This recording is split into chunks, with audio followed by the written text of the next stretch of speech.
bringing you insights and stories in a show crafted for MorningStar partners.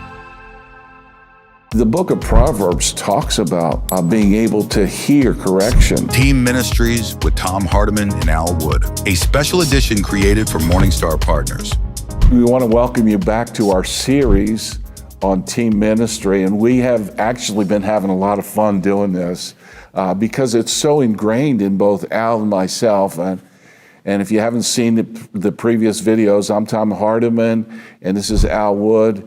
We're both members of the MorningStar leadership team here and have been for a number of years. Both Al and I have been on our staff here for 23 years, and it's been a marvelous experience, not only in our own personal spiritual development, but we have been working with teams of people to release what God has for this ministry and release it to the people that God gives us influence with. And so we've been talking about aspects that make a team successful. And on our last session, we closed it out by talking about confidence and aspects of how that's really important. And Al, if you could rehearse again to us the opinion or thought that you had about coaches and confidence. Yes, we talked a little bit about how you as a participant, as a player, have to really build your confidence up. And how you get confidence built up is preparation. Yeah. So all the preparation that you put into whatever you're doing, it will give you confidence when the time comes in order for you, when you get ready to perform in cases or you get ready to preach. You know when you've spent the time before the Lord, and on Sunday morning when you stand up before him, you've done all that you can do. Now the Lord will do his thing as well. Well, in basketball, same way. If I have been doing all the training and everything that I need to do, when it comes time for me to perform, I'll be ready. At least I'll have all the confidence to do it. But all at the same time, if the coach could say or do certain things where he can absolutely shatter your confidence. So it's up to you to really build it, but if you're not careful, if you're not real strong-minded, then the coach can really take it all away. Yeah, inevitably, there's correction that coaches will display or need to make with their players. And so your personal, I'll just reflect on my own athletic career. There was a level of preparation that I would have prior to going into a game or a tournament or whatever. And I knew that if I had enough preparation, if things didn't quite go the way that we were hoping they would go, you had this level of resource that you had already built inside of you, that you knew that you had the capacity to overcome a mistake that you had made. But I want to reflect on something that we've talked about before, and it's a correction that you shared with me that Dean Smith made about your own performance in one of the tournaments that you were in. Yes, in 1981, we had a really good team. James Worthy, Sam Perkins, Matt Doherty, Jimmy Black. I mean, we had a really, really good team. And we went to Alaska to play in what they call the Great Alaskan Shootout. And we won the tournament. Yeah. And actually, Sam Perkins, as a freshman, I think he was the most valuable player. So we get back to Chapel Hill, and what happens is the coaches will grade the film. So they'll take the film, they'll look at everything.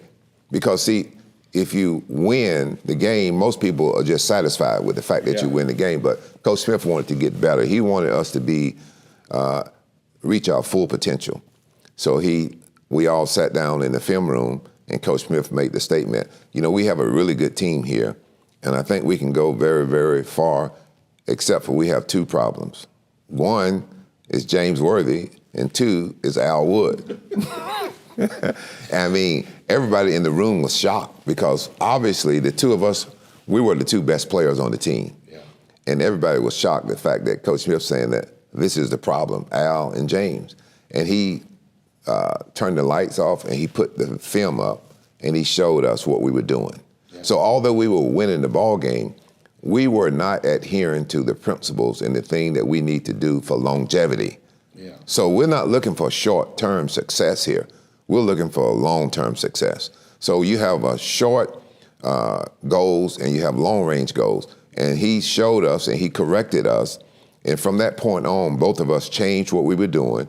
We adhered to the principle. We did not just rely on our abilities and talents alone. We relied on the game plan and the principles that Coach Smith had put in place, and he'd been doing it for over 25 years. So he knew what he was doing. And from that point on, you win 1981. We go all the way to the final game of the year, and we got beat by a great Indiana team and a great player by the name of Isaiah Thomas. To learn more about MorningStar Partners, please visit mstarpartners.org. Well, Al, there's another component that you're leaving out about all this. With that correction, was there any accolades that you got when you made the adjustment concerning your defensive play? Well, basically what it amounted to was the principles. Yeah. If you adhere to the principles, Coach Smith's attitude was, we're going to do okay. But if you don't adhere to the principle, at some point, it's going to burn us. Well, I adhere to the principle, and to this day, in Carmichael Auditorium, they have a plaque up in there where I went on to win the Defensive Player of the Year. So I won Defensive Player of the Year from like maybe 7 games into the season until the end of the season. I completely had a change in attitude, I had a change in mindset, and for that, I was rewarded. So Al, you seem to be able to take correction and the adjustment that your coach was making. In Hebrews chapter 12, it talks about the Lord making corrections in our life. One of the aspects of a successful team player is that they can take correction. And correction doesn't always come from the Lord. It may come from a teammate. It may come from somebody that just has an observation about a church service that you've been in, or you didn't display the best attitude. And so there's this aspect of making adjustments in our life, because none of us have reached the goal, as Paul would say. We press towards the mark, not that we've already attained. But talk about the capacity that team players need to have to make corrections. Well, correction is a very, very important part of a team's success. As the leader of the team, as the coach, senior pastor, when he see a situation where he need to make some corrections to his staff or to players, he has to know how, in terms of, there are some players that will absolutely crumble at correction. They take it personally. They think it's a personal attack on them and not realize that the correction is for the benefit of the team. And if you're not able to take all that in and process it and realize, okay, I understand, I'll do that. I'll make those changes and I'll do that. Instead of saying, why is he attacking me, or why is she attacking me? Why did they signal me out and want to blame me for everything? Well, what was said was not what you heard. Yeah. And that's part of that Leviathan spirit that we've talked about a number of times. He want to bring confusion. He want to make sure that you don't hear what's really being said. And also, what's being said is for your benefit. Yeah. There needs to be a measure of, the Bible would call it humility. Yes.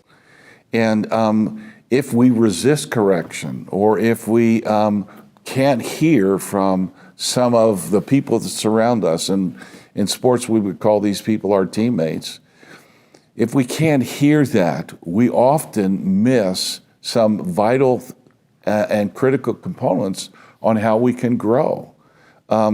The book of Proverbs talks about being able to hear correction.